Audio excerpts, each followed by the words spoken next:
Good morning, Casey. It's Friday, and I am in upstate New York.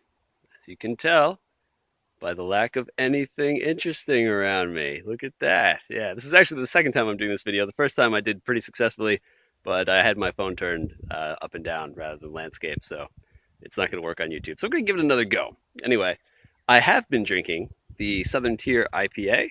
I quite like Southern Tier as a brewery overall. This one is the first time I've had it, and it's just really hoppy.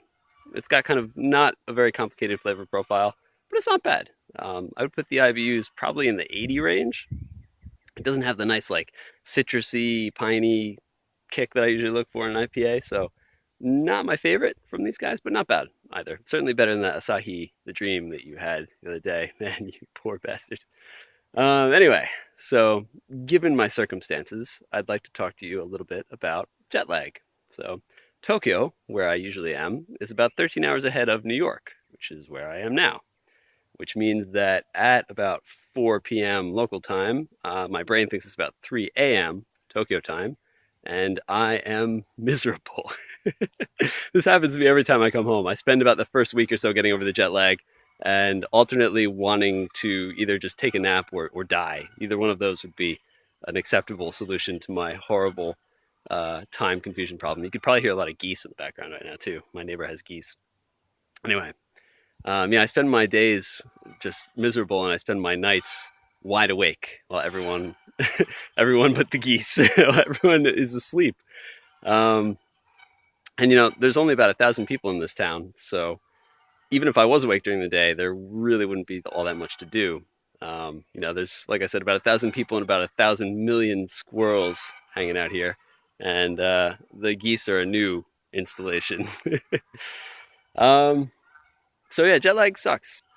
It's not a lot of fun. I think it's probably one of the most violent things that you can do to your body legally, and it's one of the biggest reasons that I don't come here much more often. That being said, I have spent the first couple of nights here in my wide awake state rather peacefully.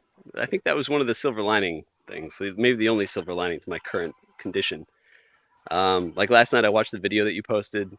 I organized all my to-do lists and studied Japanese for a while, and it was nice to be sort of separated from everything. I think you know how madly in love I am with Tokyo and with metropolises in general. But there's definitely like some sort of switch or reset button inside of me that needs to be pushed once in a while to kind of get away from all the craziness that comes along with those cities.